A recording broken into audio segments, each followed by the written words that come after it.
And Krystle, I give the space all to you. Amazing. Thank you. I find this stuff really exciting. So I've been an employee my whole life, and then discovered coaching, discovered that's what I was actually doing when I was at work with people one-on-one. And it's been like a really incredible journey. I started in 2019. And just as Christina says, it's about adding to identity. Like, when I thought of myself and my future and what I was doing, coaching was not in that plan. So I kind of had to like mourn the dreams that I had, because like they weren't actually the same anymore. Like you change as you're growing and developing. And then I also had to like celebrate and acknowledge, oh my gosh, I've made merchandise now. I am Coach Krystle. That's who I am now. Like I have really come to embody this thing that I've become, that I was really wrestling with. And it's what I find is a very big struggle for people, because we often think that we have to show up a certain way, like especially with social media. So obviously everything I'm talking about is about, becoming your own brand, putting yourself out there, getting your clients. It's you, and you're building your coaching practice, and you're using social media as a tool.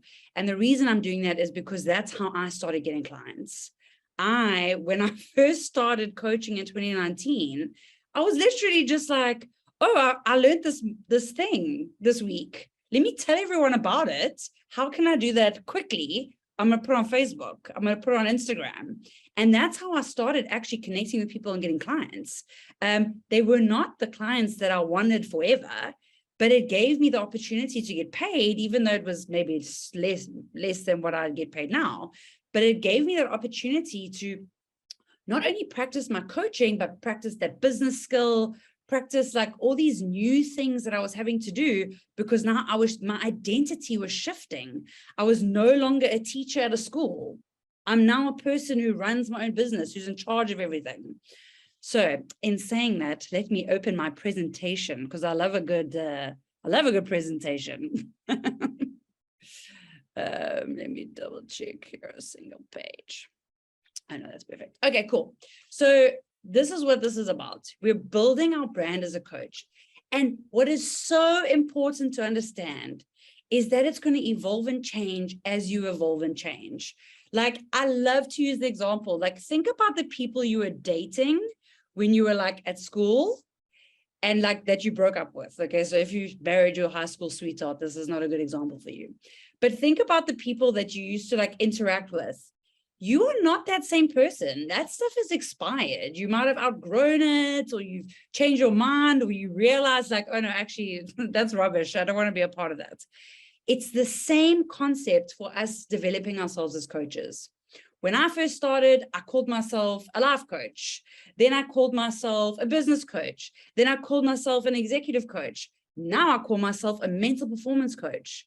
The more I'm learning and evolving and finding my way and finding the things that energize me beyond all reasonable doubt in my mind. Like, I don't know how this is energizing me. I never for a second in my life thought I would be obsessed with the brain, but I read neuroscientific articles every day. Who am I? Like, I don't recognize myself.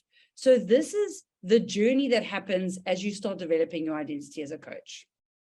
So I always love to start with a mindset shift. So if you've also always been an employee, it's about going, cool, I'm moving from employee to self-employed. There's something different. The mind changes. If I think about when I was a teacher, I remember I used to think like when the school did something, I'd be like, why are they doing that? They should do it this way. Like, I thought I knew all the answers until I became self-employed, and I went, oh, that's why they did it like that. Oh, okay, I understand now. So the mindset shift as we move from employee to self-employed, and then hopefully to the entrepreneurial business owner shift, because that's where, you have, it's the most lucrative. But at least shifting and looking at things in a different way from employee to self-employed, and then to hopefully, again, entrepreneur to business owner. So this is the big question. What is this? What is a brand? So your brand really is your identity. It's everything that you want to encapsulate, that you want to communicate with people. So if I think about before I was a coach, I used to be quite I know I have pink hair and I'm like bubbly and stuff, but I was private. Like I didn't share my whole life on social media. I shared the things I wanted people to see. And when you actually start becoming a brand as yourself as a coach, it's, well, what am I comfortable sharing? You don't have to share everything. Some people love being open and sharing absolutely everything, and that aligns with their brand. But if that's not what you are doing, then that's totally okay. And just as Christina says, it's not only about social media. I am the exact same person on social media as I am in real life. And that's why people trust me, because I'm not pretending to be different things in different places. It's the same. I'm consistent across everything. So your brand is the way people experience you, they perceive you, and the way they receive you as an individual. And you get to control that, because you get to control how much are you showing and how much do you want to share. Okay, so it really needs to communicate who you are. So we are personal brands as coaches, unless you're building like Epi Coaching as a business, and Christina is one of the faces of the business. Okay, Christina is still a personal brand, but she's attached to a business. And there's probably some congruency between the two of them. So when you think of yourself as a personal brand, you're thinking, who am I? What is it that I'm doing? What is it that I'm offering? What do I stand for? Why did I start doing what I'm doing? And where do I see myself going? And all these answers you can actually see on my LinkedIn. I've just actually connected that I've done this on my LinkedIn recently because I'm in the process now of transitioning into a new niche. So I've just read that. I went, oh, I've actually followed my own thing once. That's awesome. And just sorry to interrupt you for a while. That one of the requirements that I also invite you to complete and to keep on working on is creating your own definitions of coaching. What does a coach do? Who is a coach? The responsibility, by using your metaphors, your language, your way to see. That is why you need to create a kind of a storytelling, a vocabulary on your own personal way to describe what do you do.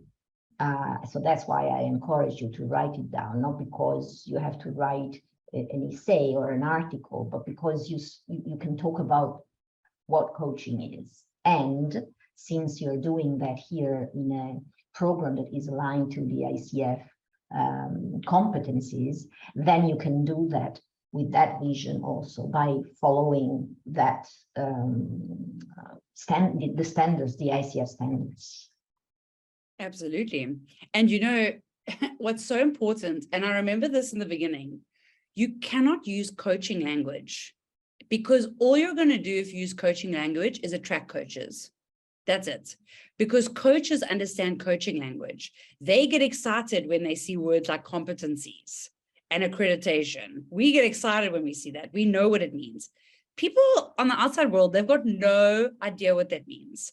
I actually had a session with a potential client on Friday, and he's asking me about my background and all my what I studied and what I know. And I'm like listing this whole thing. He goes, oh my gosh, you're so amazing. You should put this, it should be the first thing people see. And I wanted to say to him, it is.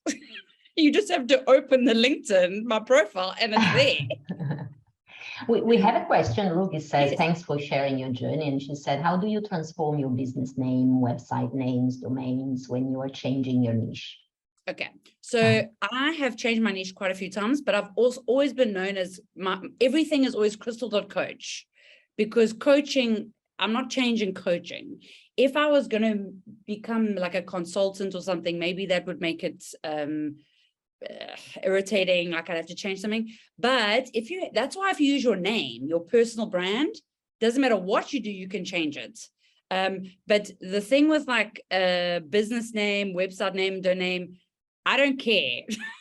Like that stuff, I don't make a change unless I know that there is an established market for that change. So I was always testing things and like playing with different niches. Like my previous niche was millennials, because I'm a millennial. So I was targeting the millennial market. And now I've moved to professional athletes. I haven't had to change anything. The only thing I've changed is like my explanation and my value proposition statement, but I'm going to show you how to do that.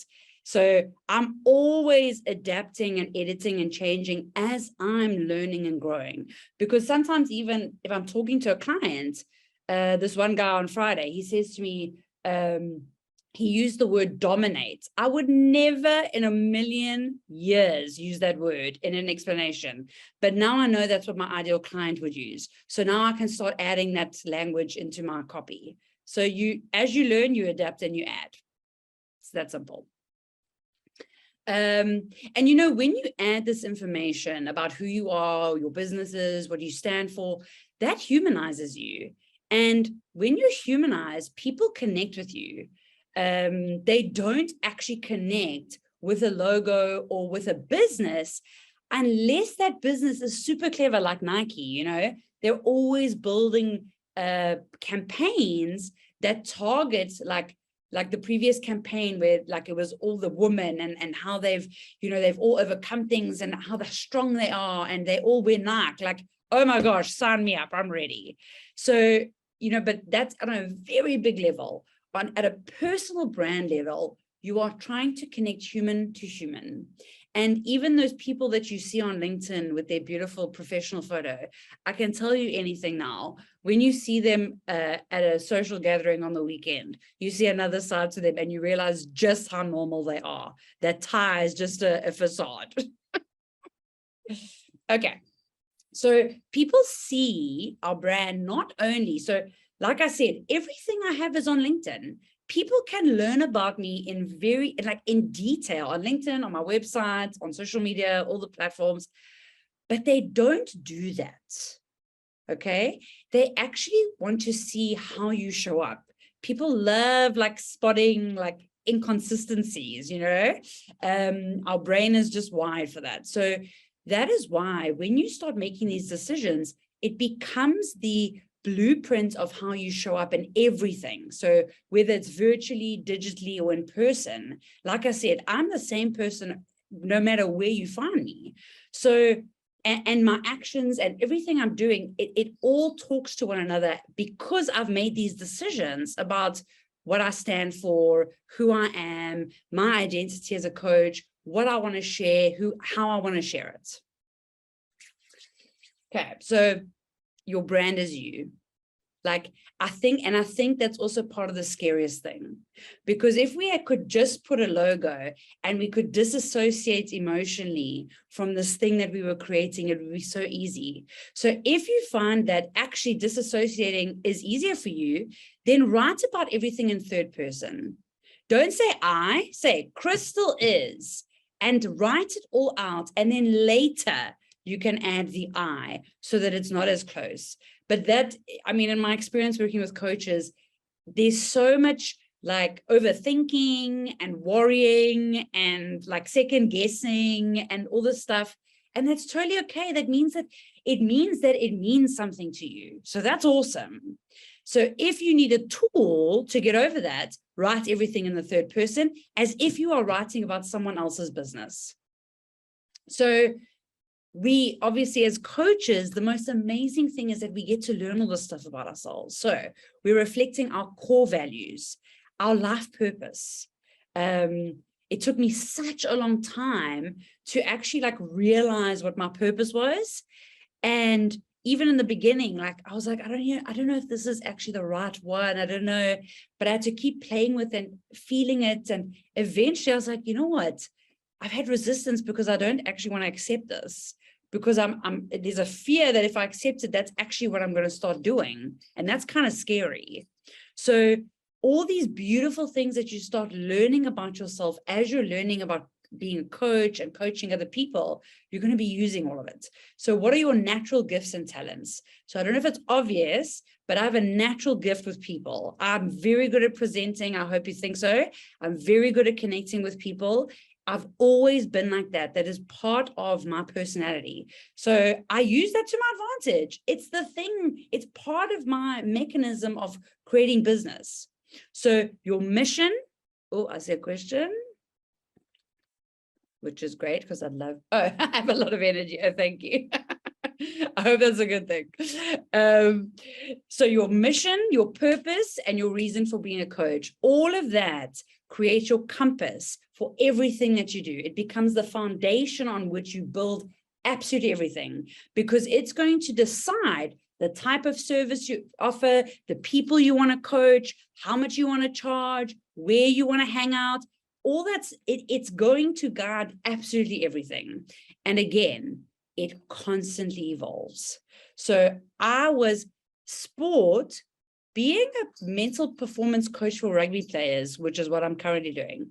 That was the furthest thing from my mind when I started. When I started, I was like, I'm going to change the world. OMG, this magic gift that I have, I'm just going to coach everyone. Like, it's going to be magnificent. I wanted to coach my family. I was like, they need it the most. They didn't want coaching. So I had to move on. But you start by going, who needs this the most? And then you eventually start going, who do I want to coach? Because when it's people you want to coach, oh my gosh, don't worry about motivation, because then it's inside of you. It's an intrinsic motivation. So, but again, it constantly evolves. And it took me a long time to get to this place of going, oh, this is exactly where I need to be. So before anyone gets overwhelmed, because I know it's a little bit overwhelming, we get to use the exact tools from our coach training on ourselves, because we do that anyway. I just think that what a gift that we get to learn this profession that's going to change people's lives, and it changes our life at the same time. I mean, what a win-win situation. So using the things that you've already learned, we have this like really amazing advantage because we have such a heightened sense of self-awareness compared to other professions. Our whole existence is about awareness and reflection. So using everything that you're learning as you go and apply it to yourself as a personal brand. Because that's what people do. I mean, I don't know if you've ever done any of these courses. Like, I've sat there in a marketing course going, oh my gosh, these people are using psychology like that I've learned in coaching, but they're just using it for a very different intention. So we have the tools, we have the knowledge. Now we just have to direct it in terms of how do we want to show up? How do we want to be perceived? What is our intention? Who do we want to communicate with? I'm just going to have a little glass of water. It's actually been a while since I've done a live presentation. Okay, so our goal is to align our intention with the perception and the reception of people. Okay, so what we're hoping that what we give out is being received in the way that we're giving it, because like, oh, so much miscommunication, people are always like misinterpreting things. That is the goal. And obviously we want it to be the people who are going to benefit from working with us. So it's this really beautiful like experiment of trying ways of communication until we actually reach the people who are receiving the message that we're putting out there. I always, Krystle, I always say it's like actually the antennas when I don't know, Marconi or Meucci, they just try to send the first signal across the ocean. We try. So it's like we need to broadcast information, messages, and they need to be received. So we have to test them. We have to try. 100%. Absolutely. And there's quite a trending thing on social media with creators and entrepreneurs and personal brands where they say, practice in public, fail in public. because actually what happens is that you learn so much quicker. You really do. And I mean, I'm going to be honest with you. I changed my niche from millennials to professional athletes at the end of July. And I've already met with a coach of a professional rugby team in South Africa. It's taken me just over a month. Like, that's how quick stuff can happen. I've had a Springbok rugby player message me on Instagram. Like, that Springboks are like our main team, like our big national team. And what that's showing me is that my intention that I'm putting out is being received from the very people that it's intended for. So it's working. So I have data now that is giving me the evidence that my messaging is correct, that I'm using the words that they need to hear, because I'm not trying to trick them. I'm trying to actually connect with them. If I was using other words, when I was when I was coaching millennials, I kept attracting boomers. Like, that just kept happening. Boomers, so people over 60 were contacting me, but I was targeting people in the 35 to 40. So something in my messaging was attracting these boomers. But of course, I did ask them, like, why are you contacting me? You know, I'm a millennial coach. And they were like, I want to be a millennial. So they had a millennial spirit. So it was still working. So it's all about experimenting, and it can't be wrong. If anything, you're just going to get data about something that you need to shift. Okay, so this is my favorite saying for everything, and I do this to myself all the time. Start from where you are. So yes, I'm talking about, oh my gosh, I've done this amazing niche, and it's taken me a month to speak to this head coach and blah, blah, blah. And you're just thinking, how the hell am I going to do this? Oh my God, where does she get the energy? It's just natural, and coffee. So these are the questions I ask myself. What am I comfortable sharing?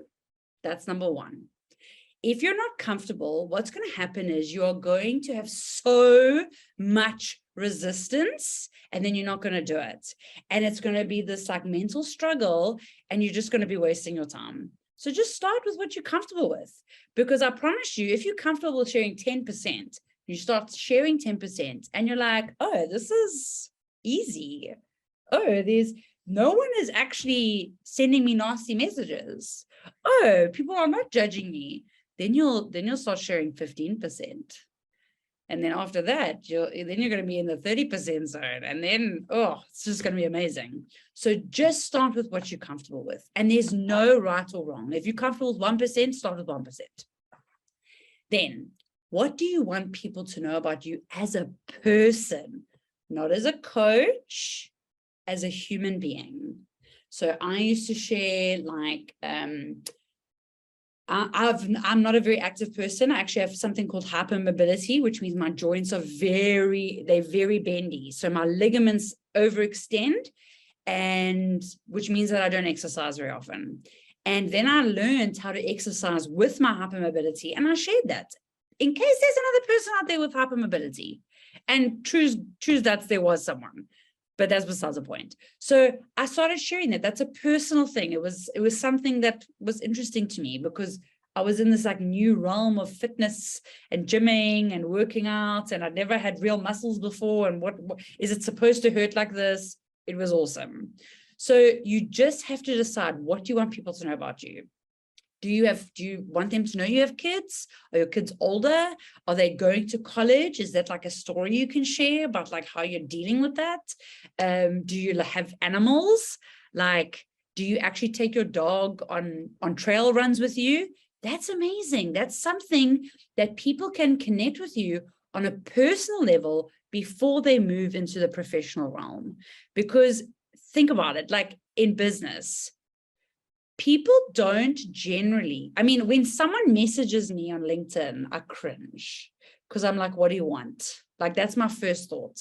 And then if I see their message is actually like a human message, like, I really enjoyed that thing you wrote about. Please, can you explain that? Like, great, let's have a conversation. But when they message me and they go, I have this like thing that I want to share with you, I actually just like, get away from me, like, stop that. So the more you can share about yourself as a person, the more ease of creating a connection with people. And that's what all of this is about, is we're creating connections. If people are not connecting to you on a human level, then they're not going to connect with you on a business level. And then what do you want them to know about you as a coach? So, for example, I am obsessed with neuroscience. Like, I don't know how this happened, but I'm literally reading like scientific papers. I don't understand some of the words, but I Google them and now I understand them. Like, it's so cool that I'm in this realm. I never thought of myself as a scientist, but now I'm using that. I want people to know that my specialization is using neuroscience in my coaching. It's very important to me that they know that, because it's not only about the talking and the goal setting. It's how can we rewire your brain so that you have sustainable change when you leave me. That's important for me, that people know that. So that's the kind of stuff that I will share in my content. And then what makes you different? So there's a thing that says rule of thumb 1/8, and it's actually a design, it's one of the design principles. If you are only 1/8 different to someone else, you stand out. That's all you need, 1/8. I mean, what is even 1/8? I don't know even what percent is even that. That's not even 10%. It's like 7% or 6.9% or something. So that's all you need to have that's different. I have pink hair, and I think that helps me. But you don't have to dye your hair. But you know, this is the beauty, is that the combination of what you have is your 1/8. You just have to tell people about it. You have to make it noticeable, and you have to communicate it in a way that it means something to them. No one cares that I have 183 hours of coaching training unless it's coaches. So my 183 hours, I have to translate that into saying that I have the highest caliber of training that you can get, which means that the quality of the coaching, you're going to get the highest quality. You're going to get the most benefit out of meeting with me, because I can interchange between dozens of models. Like, they are internalized. Whatever you need, I'm going to be able to do it. So that's that's a differentiator. That was the water. Okay. So these are the types of things that combine in our messaging. So it's who are we? What do we do? How do we do it? So what does it look like? The how do I do it? This is only 10% of the information people need. And it's usually that people will usually ask this question, like, oh, how does this work? Or how long is the session? And then you have the answer. But it's very seldom I get asked that question. And then why do I do it? Because when you know all of this combined, then you've got everything that you need to know. You've got your foundation. And it's very, very important to know that you are not going to be for everyone. Like, I know it feels like we are for everyone because we're so amazing and coaching is so radical. But oh my gosh, if you have not had a nightmare client yet, then you don't understand that there is definitely people out there you don't want to coach. I mean, I've had a handful. And you know, Krystle, sorry, but I want to share my experience here. Even if you are an MCC, like myself, I got the MCC credential. You can be the best MCC in the world, and the client you have in front of you is not your right client, the right client for you, and you're not the right coach for him or her. Coaching doesn't work. You can be the best in the world, best coach. So absolutely, it's about chemistry. It's also about do you like to be coached by me? And do I like to coach you? And we find it out in an exploratory meeting. Absolutely. And you know, like I had to be honest with myself, because I was coaching a lot of people who I did not enjoy coaching. And I had to have a very honest conversation with myself. I am a high achiever. I learn at a lightning speed. It is one of my gifts. It is a skill that I work on every single day. I learn every single day, at least for an hour. Like if I don't, I actually like start getting irritated. So that is part of that is how I function. Not a lot of people are going to do that, but I want to be coaching people like that. And I thought that I had to coach people who were not like that, because a lot of people who, for lack of a better word, had a victim mentality were attracted to me, like not physically maybe, but to my energy, because it was aspirational. The energy was, oh, I want to be like that, which is so nice. And it's so like, it's such a lovely thing to hear, but that's not who I want to coach. It drained me. They actually took my energy because they wanted my energy. And I had to have a very, very serious discussion with myself and go, you're a high achiever and you need other high achievers, because they are the people that energize you. They push you to being better. I want more. I want to be, I don't want to only use one coaching model. I want to be like, I want to be in a session and go, oh my gosh, I don't know what to do. I like that feeling. I like that challenge. I want it, because now I have to like tap into parts of my brain that I haven't used in a while to find something that I can use. I love that. Other people might hate that. So also being as self-aware as that, to the degree of who do I want to work with? Because you're allowed to decide, you know, I know everything is about the clients and it's not about us, but it is about us when it's our energy. So that's also my experience. All right. So, you know, coaches, we love a good reflection question. We like getting clarity. So these are some of the questions, and you will get a copy of my presentation. If you want to write it down, you're welcome, but you can all get this presentation with pleasure. So what do you want your brand to say about you?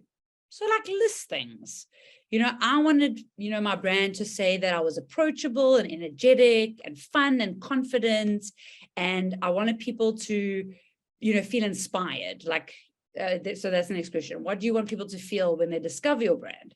So inspired, challenged, excited, like those are the types of feelings I wanted people to feel. How would you want them to experience my brand? So this was a virtual thing for me, like virtually, what was the experience? So I created a lot of digital things, you know, my content, if they clicked here, what would happen? But you can think about this in terms of in person as well. So I know some coaches who do something really interesting. The experience that they offer their clients is, when you sign up, you actually get sent this like book. It's like a book for your coaching that you can fill in your sessions. It's like a gift. And I thought, that is so clever. Sounds like way too much work for my liking, but so clever. So that's another example of like how they experience your brand. So maybe there's like, oh my gosh, this is like surprise, you know, like delight, surprise and delight. And then how do you want to make them feel? So I want them to feel safe when they're with me, when they're experiencing my brand. I want them to feel seen. And I want them to feel like there's hope. Like, because very often people think that they can't change, or that they're so far gone, what's the point? So I really wanted that hope and that optimism to come through. And then what do you want them to say about you when you aren't there? So I mean, I want them to be like, I have the best coach in the world. Like that's what I want them to say. And I do ask my clients, I'm like, what do you say about me? But often they don't, you know, some people don't want people to know that they're with a coach, and some do. So it just depends on the type of people that you're wanting to work with. So this could even just be like a imagined scenario, because maybe they actually won't talk about you because they don't want people to know they're being coached. But you can still, what do you want them to think about you when you're not there? You do something like that. Okay. So this is something that you can do now if you want in the comments, okay? Just the first one, because I think the others will be quite long. But this is a great exercise that I did with people, like I asked people. So you can, in the comments, if you want to say like, what 3 words do you think describe you? Okay, so you can put it in the comments for yourself. So that can be like your baseline. And then you're actually going to ask people, what 3 words describe me? And then ask someone in your family, what 3 words describe me? And then you're going to ask a friend, so like a close friend. So this one is for you. The second one is to ask a family member. The third one is to ask someone who's close to you. And then the fourth one is to ask a client. So it can be either a client that you already have or a past client. And this exercise is going to give you so much information about how you show up according to different circumstances and if you are congruent. I did this as a exercise in I think it was 2020. And I asked, so on social media is mainly my friends and family. So I asked them, and then I asked clients, and it was life-changing. You can ask more than one. I mean, I asked, I think like 50 or 60 people like replied to me. And it was so overwhelming, because you actually don't realize how impactful your presence is to people. And in a really nice way. And so this is quite a cool exercise. So in the comments, what 3 words best describe your brand? So you don't have to say brand to your family. You can just say best describe me. And you can, just as a person. So where is this thing? So let me put mine. Oh, whoopsie. So yes, you can use the chat and you can share the answer to the first question. What 3 words do you think, do you believe best describe you or your brand, if you want? Yeah, it could be brand. Or you as a person, or you as a coach. So this is the key. I don't differentiate myself and myself as a coach. They're the same person. I've gotten to that point. If you're still separating them, whatever you're comfortable with, remember, you start from where you are. Optimistic, humorous, caring. Amazing. Nice. And Giga or Rugi, Paolo, nicely. Amazing. Willie. Reflective, that's cool. Optimistic, cool.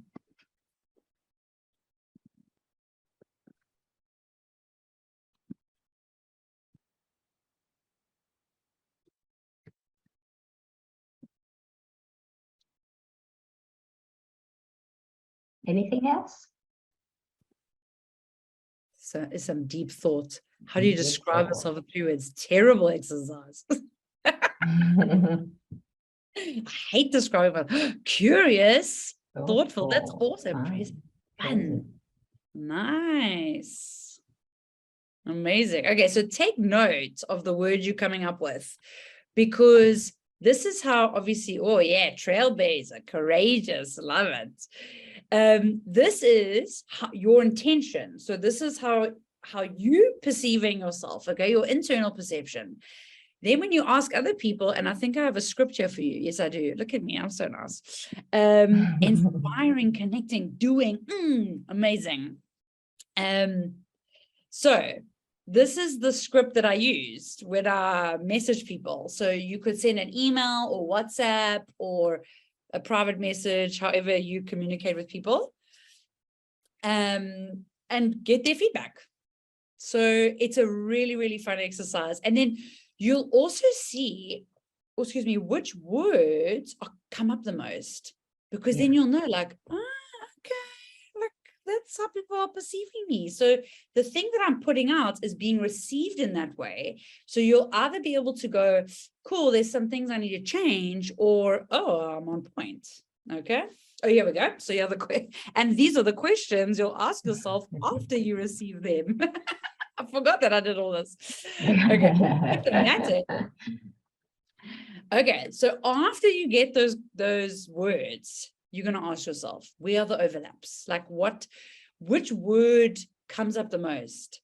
I think I remember, like, I had some bizarre word like sparkle. And I was like, sparkle?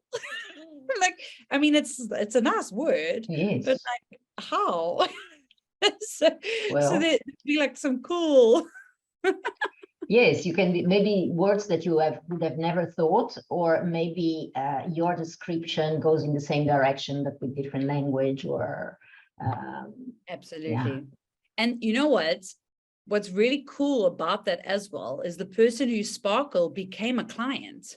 So because it was just like I said, I put it on Facebook. And then and Instagram, and I wrote who said what, and I kept like a spreadsheet of everything.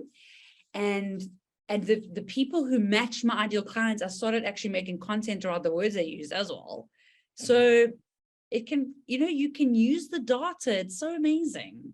But it's also about your reflection. So learning about how you're being perceived. So where's there a gap?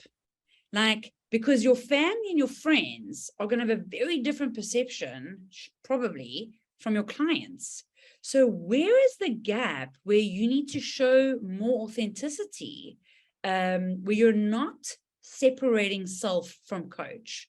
Where is that comfortable spot, like that comfortable overlap for yourself, where you can put the two together? So where can you align more authentically, and then what you need to change, add, or remove? Maybe people say like, you're serious and you want to be fun. Like, oh my gosh, people think I'm serious, but I'm fun. Like, what do you need to do differently? How do you need to show up?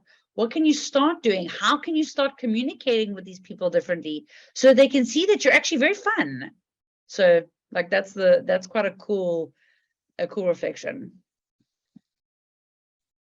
Okay, and then this is also quite a fun exercise. So, oh my gosh, sorry, Siri is sending me messages. She's so irritating. The Apple stupid thing. Okay, so you can also learn from how others are showing up. Now, if you aren't on social media, that's totally cool, and there's no like, I'm not going to force you or try to like change your mind. I do actually want to change your mind. It's amazing. I messaged 54 rugby players on Instagram, and like 10 of them replied to me saying that they're going to meet me. So it works. Wow. But I mean, obviously I'm very ballsy, but like it works.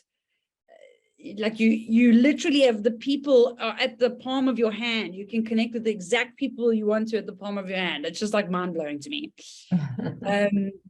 Okay, so if you think about a person, and I mean, I don't know if you learned from Jonathan Passmore. He's a coaching academic.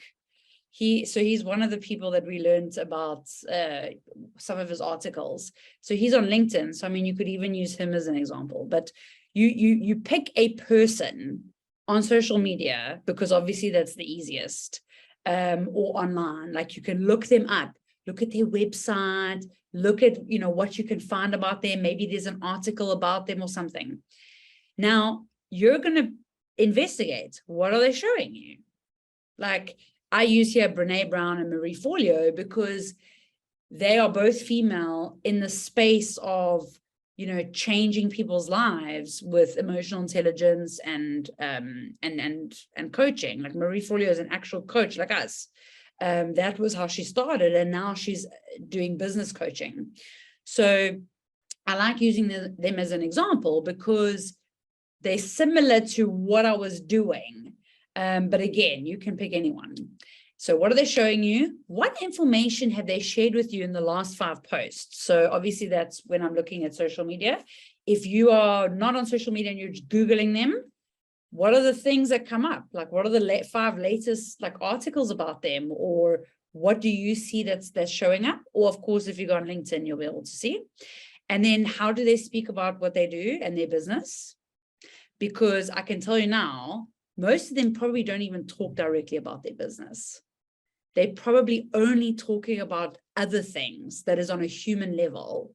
I think it's like the rule is like 1 in like for every 10, the 10th post that is usually the business post. Everything else is human stuff. What kind of imagery do they use? And then what do they do that you can use? So is there anything there and you're like, oh, that's such a good idea that you can add your message and your flavor and your insights on? Like, how, like, is there something that you can templatize and then add your own content to? So I find that this is a really, really useful. This is how I started, was looking at other people, like, what are they doing? You know, what is this? What are they saying? And that was how I started getting comfortable finding my own voice and finding my own rhythm and my own style.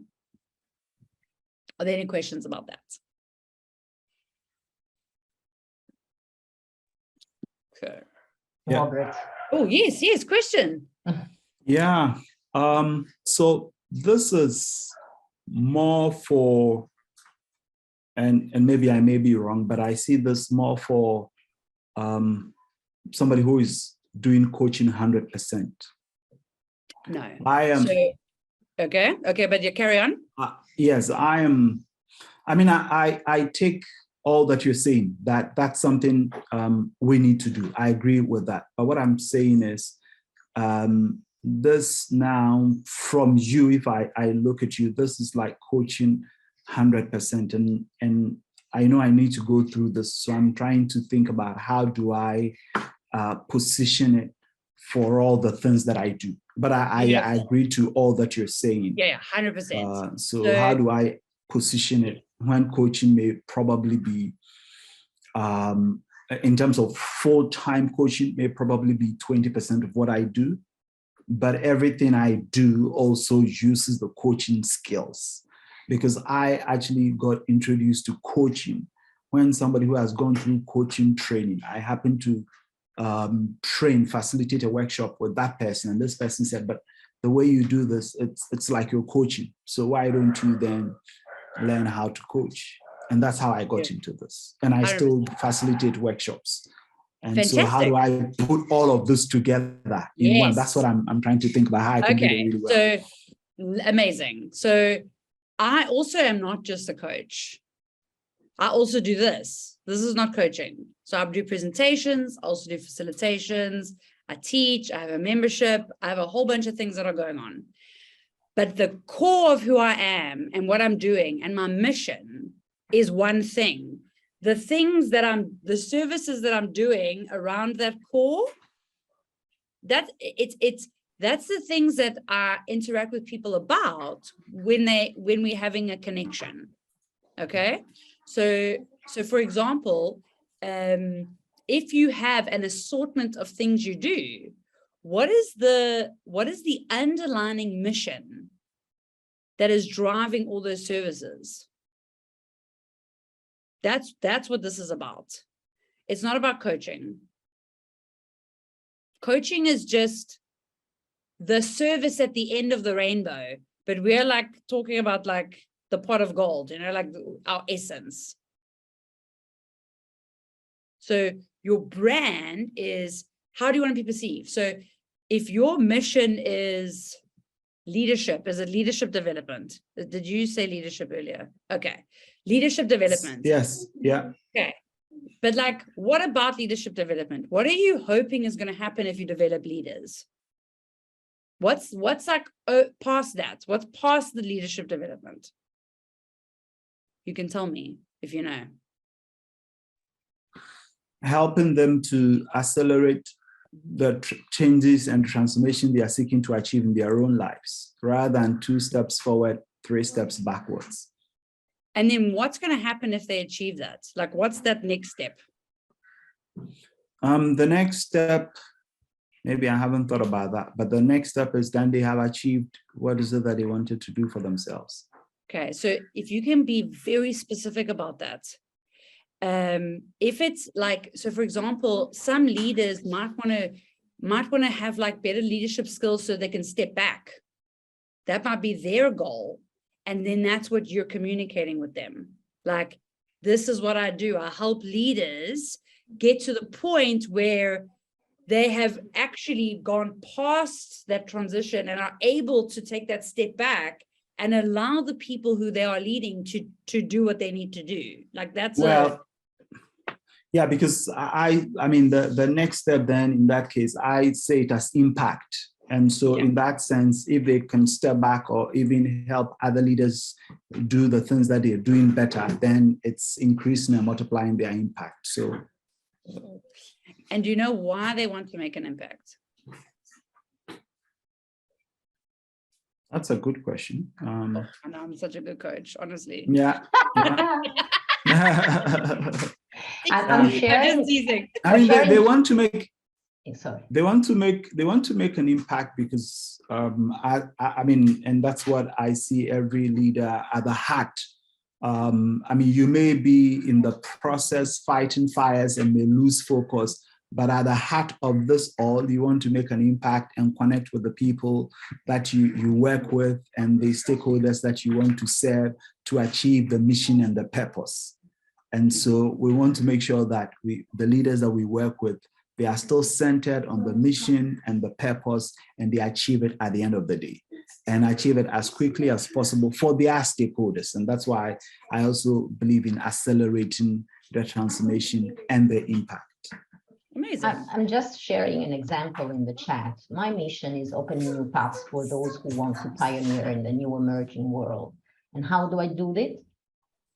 Through different services. Yeah. The brand. Okay. The brand is not Christina Master Certified Coach, MCC Coach. The brand is Sunlight Academy, or the brand can be also Christina the Coach or Christina XYZ. But the brand is not the name. The brand is what falls under your set of services that answer to the question, what is your mission and how do you do that? And what are the benefits for your client and what are the values that drives you? So you see, you can have a different bunch of services, but what Krystle is proposing today is define what comes before you deliver who you are through different services. So the questions that we need to answer are, and if you sit down, really, I did that so many times when I created my work as a coach, my profession, my business as a coach, but also I did that. And I had to do that with ICF when I accredited level 2, these programs, Sunlight and Epic Coaching at level 2, level 1, level 3. When I want to mentor someone, when I create other type of services for companies, for the corporate world, for small businesses. But I have clear in my mind what type of clients do I want to serve, why, what for, in which way, because I did that kind of work before with the process that Krystle is showing us. And then you can have tons of ways. You can also have a restaurant together with being a coach. Doesn't matter. I mean, you are a coach and you have a restaurant. Why? Because you want to open new paths in terms of how do I cook vegetables. And maybe you can invite your clients and they have a bonus when they finish your coaching program, and you can invite them at your restaurant. It doesn't matter if it is not related, but I would love to add some neuroscience to this, if you don't mind. Actually, Christina, that's how I express mine, and in all the corporate communication that we send out. So through leadership development, facilitating strategy sessions, and then executive coaching. And so we have the mission of enabling leaders and organizations accelerate transformation. And we do that through the leadership development, coaching, and facilitating strategy retreat. But I think maybe I went ahead of myself, and I looked at Krystle Coach. Yeah. And then the profile I saw there was you as a coach, and it's really engaging. It's who you are and what you're talking about, really. 100%. You know. So remember. Yeah. So my brand is about being the person I wish I had when I was younger. That's my brand why. That's why I'm doing what I'm doing. Okay. And that shows up in everything that I do. And all these answers to these questions actually gives me a filter to what I can say no to. Because we're in the change market, which means that it's like it's the world. Okay. Like, oh my gosh, change is everywhere. But I have to know what is not a part of what I'm doing. So when you answer all these questions, what actually is happening in your brain is you are creating a filter for your brain. You are tapping into your reticular activating system so that you're only seeing according to all of these things that you're creating. And you can filter out everything else that doesn't align with your mission and that doesn't align with your values. And that doesn't align with the impact you want to have. And that doesn't align with the goals that you have. So what happens is then for you as this leadership, the stuff you're talking about, when you say it, I have no idea who you're trying to target. When you say leaders, it means nothing because everybody likes to call themselves a leader, just like everybody likes to call themselves a coach, no matter what training they've had. Okay, so I'm hyper specific about what it is that I want to do. I want to make a change in the world. That is part of my thing. And I know that working through professional sports, not only am I achieving the people that I want to work with because they're high achievers, they learn quickly, they want to be the best, so they are aligned with the exact people I want to work with, but they are also role models that will create a ripple effect because they will model the behavioral and mental health changes that we need in order to have the change in the world that I want to see. So now if someone comes to me, they go, oh, Krystle, I have a friend. No, I'm sorry, I'm busy. Are they professional athletes? No, unfortunately, I'm fully booked. So it's not only about, this is branding, hey? This is not my brand. This is the branding. This is irrelevant. This could have been in Times New Roman, for all I care. That's branding. This is the very last thing that you do. It's actually like, but my brand is about the change and working with very high achieving individuals. Yeah. So if you can, when you look at all this information, you don't go like, oh, but Krystle was talking about being a coach. No. You as a human being, because remember, you're still a human, even if you're working in a business. What is your stuff? What's your compass? That's what this boils down to. Is that making it more clear? Yeah, it's making more clear. I mean, what I've already been contemplating going on this journey, and you're also reinforcing it, because I started out building a brand, which is the name of the company, but I've done this for over a decade now under the name of the company, and I'm thinking about shifting it to me and actually creating a parallel website, which is robertbenning.com, with all the things that I do, and something I'm hearing you also say. So if you look at any of the big brands, okay? If you look at their account versus the CEO's account, the CEO is always going to have more going on. That example you gave of Nike, just I don't know honed it on, that made it clear to me. Yeah. Like if you look at there's a guy named Gary Vaynerchuk. He's got his marketing company that's got millions of followers. Then he as a human is in I think the tens of millions. People want the human. They want the human connection. Even if you look at like Apple or I'm just trying to think what brands I'll follow. Like Mercedes, like Mercedes. So F1. Oh my God, I'm obsessed with F1. Okay. If you look at Mercedes versus Lewis Hamilton, please, there's no contest. So it's the person. You can always be associated with a business brand, but we're talking about the personal brand. And the two can have the same values, same mission, same everything. But there's just that human element.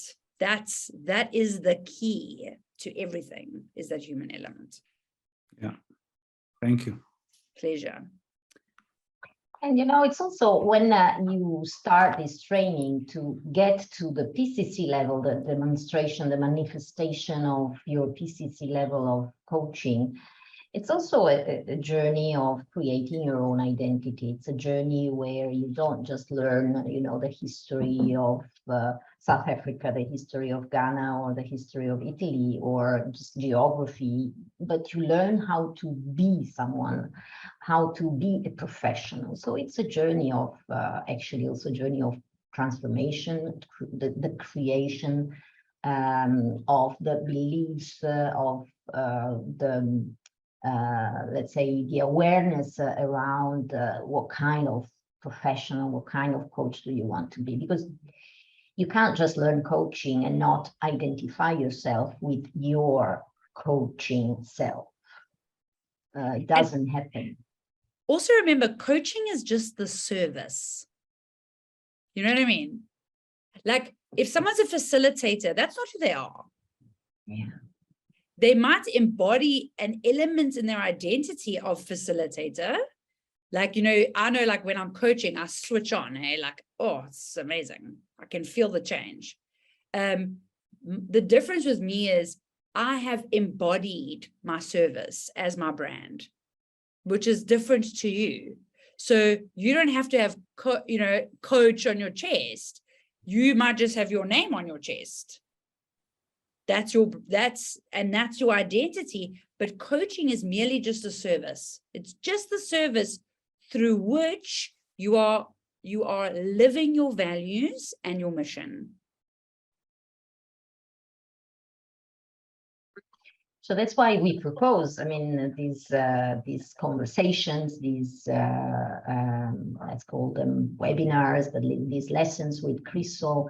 I do encourage you to work through all these passages to answer the question, go through the exercises, and maybe share the outcome. Share what these type of activity reflections brought to you, because we ask all the coaches in training to keep a journal here, which has the purpose to allow you participants to the course to create this identity, to understand where are the main shifts, the main transformational moments, what are you seeing of yourself now, what is different from like 3-6 months ago when you started, how did your coaching changed? And that's why we ask you to write it down and share it with us, because it's the creation of your identity.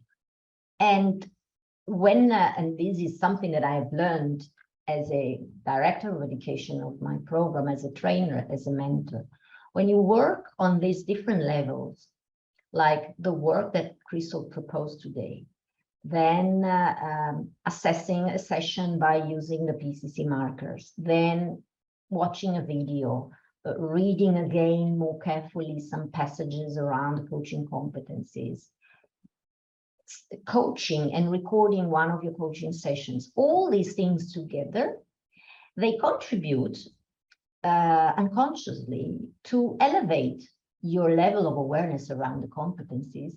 So you see the result and the impact of all these little works in your coaching practice. And you evolve, you grow, you enhance your coaching capability without even knowing that. But because you touch that at a very, at a deeper level, the level of the identity, of the beliefs, of what do I see of myself, like watching yourself from outside. So it's the awareness that is like using a meta position, a position that is outside of yourself, so that you are aware of, well, I see myself as a funny coach, as a serious coach, as a creative person. They see myself like that. This is how I want to be perceived. And therefore, your coaching persona is built. Absolutely. And you know, what a gift. Do you know how many people are out there just like not even aware?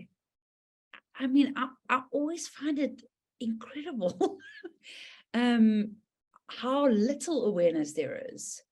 And you know, being in a coaching session is such a gift, because you're really giving yourself the, well, like as a client, like time to do that. Because majority of our clients, they're just living, you know, it's like day to day, like, especially if they've got children. I mean, I don't have children, so I'm in a very specific, I'm in a very different place to a lot of people. I get to spend a lot of time on reflection and learning and self-awareness. But sure, the moms that I've coached, for example, it's incredible. I'm always surprised.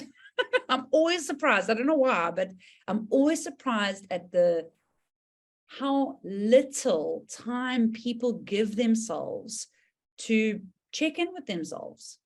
It's not a part of our day-to-day life. Thank you, Krystle. Thank you. You also used more time with us, and we're looking forward to have you next Monday with us. Do you still have something that you want to share, or is there? Yeah, so, you know, I mean, like I said, you're going to have these. So just go through the questions yourself.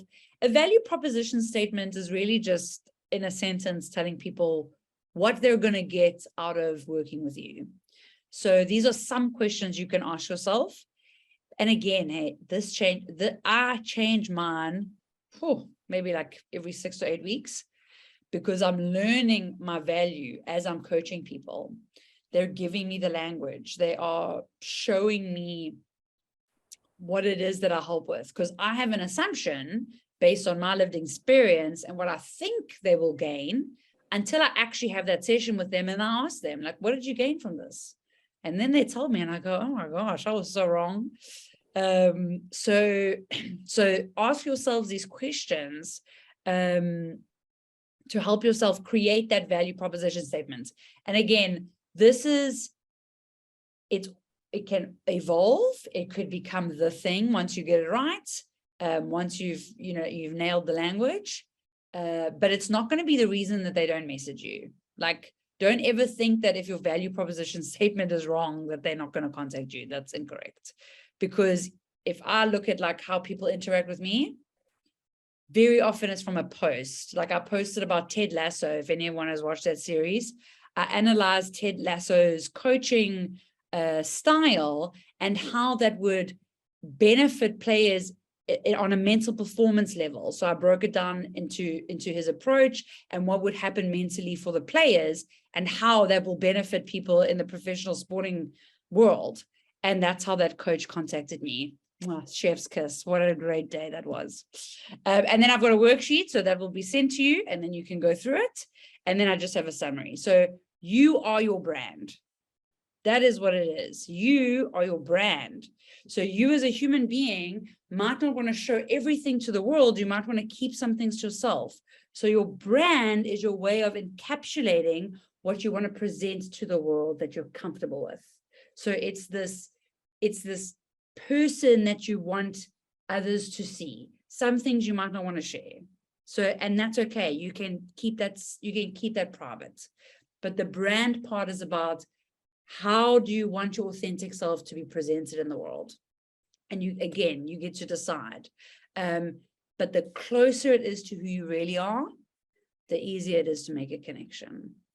So that is just like the key. And then your story is important. So why did you become a coach, or why are you doing what you're doing? So if you're not a coach, it's just a service.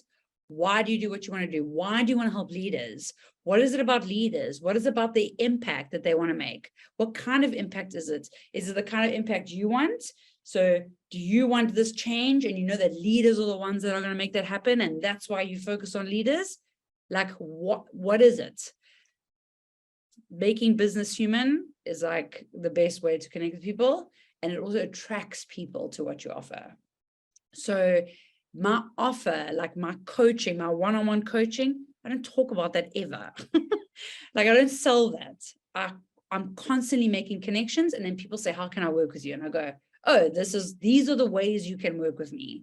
That's purely for you on an admin level, to ensure that you have a process and a procedure that people will follow once they want to work with you. And then, yeah, when you're purpose driven, it's important to work from the inside out. That's what this is all about. We're not looking on the outside to determine what to do. We're starting from the inside. And very often coaches are purpose driven people, which is why we go into coaching. So use your coaching as an asset and share why you do what you do. And I think that's it. Yay!